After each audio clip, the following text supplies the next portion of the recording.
Saudaraku yang dirahmati Allah, di antara kisah penting dalam perjalanan Islam di Nusantara, ada satu bab sejarah yang perlu kita pahami dengan hati yang jernih, yaitu tentang masuknya paham Wahabi ke Indonesia.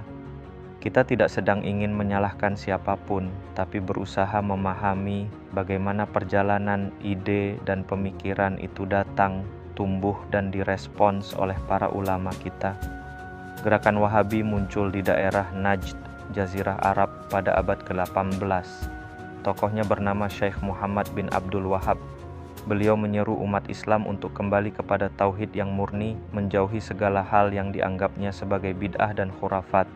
Seruannya kemudian mendapat dukungan dari keluarga Saud, hingga terbentuklah kekuasaan baru yang kelak dikenal sebagai Kerajaan Arab Saudi. Dari situlah ajaran Wahabi mulai tersebar ke berbagai negeri Islam, termasuk ke Nusantara. Di Indonesia, paham Wahabi mulai dikenal pada awal abad ke-19. Ia dibawa oleh para jamaah haji dan pelajar yang baru pulang dari Makkah dan Madinah.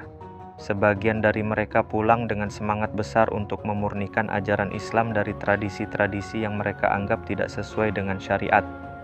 Gerakan ini mendapat sambutan di beberapa daerah, salah satunya di Minangkabau, Sumatera Barat. Di sanalah muncul kelompok yang dikenal dengan kaum Padri. Awalnya mereka ingin memperbaiki moral masyarakat, memberantas judi, minum minuman keras, dan perbuatan maksiat lainnya. Namun dalam perkembangannya muncul benturan dengan masyarakat adat yang masih mempertahankan tradisi lokal. Perbedaan pandangan ini kemudian memicu terjadinya Perang Padri yang berlangsung cukup lama, dari tahun 1803 sampai 1837. Dari peristiwa itu, kita belajar bahwa semangat dakwah memang harus disertai dengan kelembutan dan kebijaksanaan.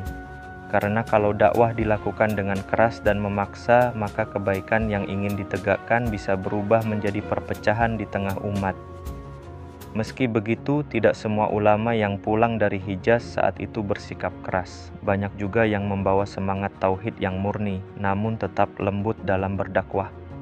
Mereka menggabungkan pemahaman agama yang kuat dengan kearifan lokal masyarakat Nusantara. Dari sinilah lahir corak Islam yang damai, santun, dan menyejukkan, yang kita kenal dengan istilah Islam Nusantara. Para ulama besar kita seperti KH, Hasyim Asy'ari dan KH, Ahmad Dahlan juga punya semangat yang sama. Keduanya sama-sama ingin menghidupkan ajaran Islam yang murni, tetapi dengan cara yang bijak dan penuh kasih sayang. Mereka tidak menolak pembaruan tapi juga tidak meninggalkan tradisi. Mereka menjaga keseimbangan antara akidah dan akhlak, antara syariat dan budaya. Memasuki abad ke-20, paham Wahabi mulai hadir lebih luas di Indonesia, terutama lewat lembaga-lembaga dakwah dan pendidikan yang terhubung dengan Timur Tengah. Sebagian orang terinspirasi oleh semangatnya dalam menegakkan tauhid, tetapi ada juga yang kemudian menjadi terlalu kaku dan mudah menyalahkan tradisi keagamaan yang telah lama hidup di tengah masyarakat.